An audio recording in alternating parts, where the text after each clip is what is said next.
Assalamualaikum warahmatullahi wabarakatuh.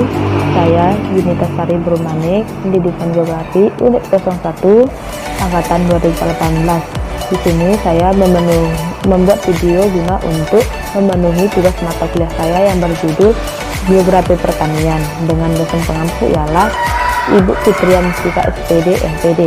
Nah, langsung saja di pembahasan kali ini saya akan membahas sejarah pertanian dan revolusi hijau.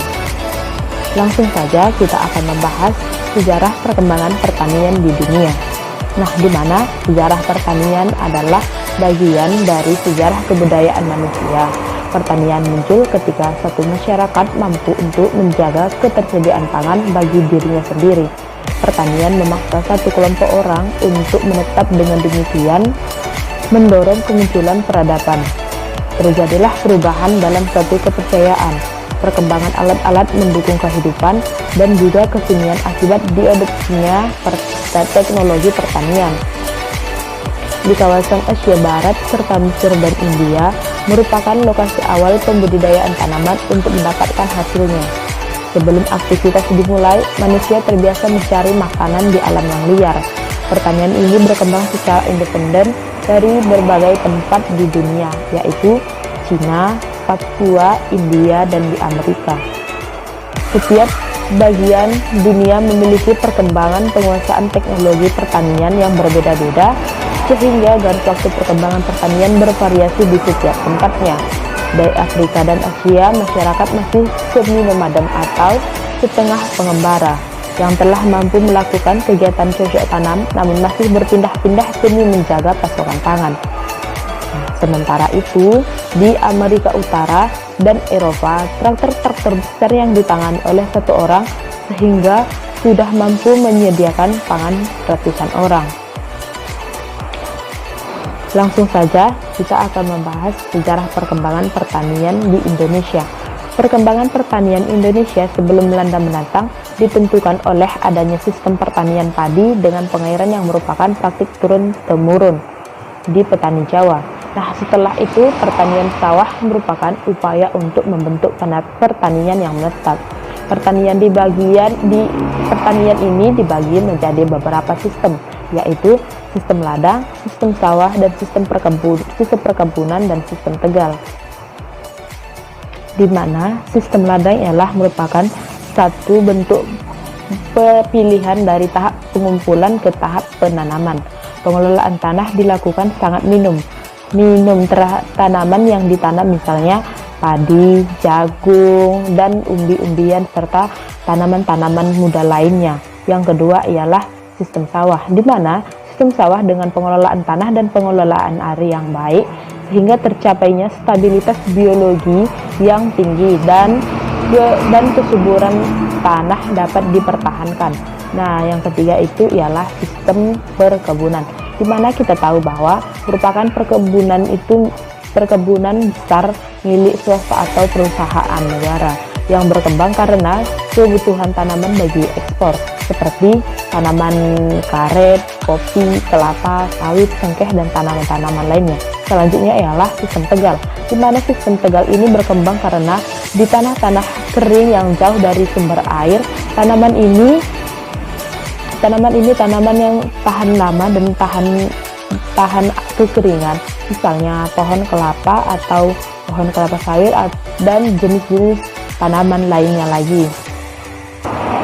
Selanjutnya kita akan membahas sistem sawah, sistem sewa tanah, dan sistem tanam paksa. Yang pertama ialah sistem sewa tanah atau tanah partikulir. Nah, di mana kita tahu sejak adanya sistem sewa tanah yang diberlakukan, peredaran uang pun telah menyebabkan semakin meningkatnya produksi hasil dengan cara memperluas era tanaman, khususnya beras telah memasuki lalu lintas perekonomian dalam sistem kontrak pada tahun 1826 sampai dengan 1830.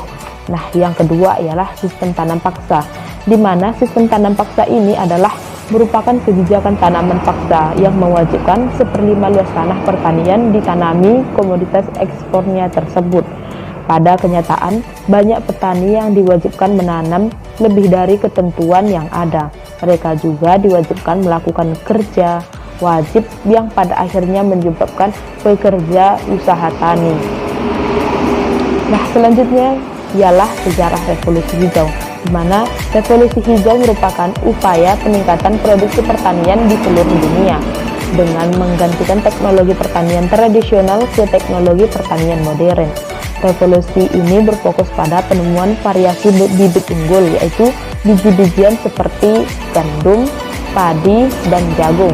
Upaya tersebut turut didorong dengan penggunaan pupuk kimia, agrokimia, pasokan air yang terkontrol, dan metode penanaman yang lebih baru dan yang lebih modern. Selanjutnya, dampak revolusi hijau, di mana program pengembangan pertanian melalui revolusi hijau berdampak peningkatan hasil pertanian, khususnya padi. Hal inilah yang membuat Indonesia mampu melakukan swasembada beras pada tahun 1979 sampai dengan 1985. Revolusi hijau juga berpengaruh pada sistem perekonomian. Hasil pertanian sebagian diperjualbelikan untuk mendapatkan uang yang mengalir ke pedesaan, kemudian menghidupkan ekonomi di masyarakat tersebut atau tingkat lokal tersebut. Kesimpulannya ialah, kita tahu bahwa pada zaman dahulu sistem pertanian belum begitu berkembang dan alat-alat pun belum begitu canggih, dan seiringnya waktu teknologi modern pun sudah berkembang di masyarakat tersebut, sehingga kita tahu bahwa di masyarakat atau orang-orang masih sudah menggunakan alat-alat tanaman yang modern, dan pada awalnya dulu mereka mencari makan masih di hutan liar. Sekarang sudah mulai menanam padi, jagung, umbi-umbian serta tanaman-tanaman lainnya, sehingga mereka sudah mempunyai hasil pertanian yang sendiri. Dan pada tahun 1979 sampai dengan 1985 mereka sudah mampu melakukan swasembada beras, yaitu mereka memperjualbelikan hasil pertaniannya guna untuk mendapatkan uang dan mampu untuk memenuhi kebutuhan hidupnya. Sekian dari presentasi saya, lebih dan kurang saya mohon maaf. Billahi taufiq wal hidayah. Wassalamualaikum warahmatullahi wabarakatuh.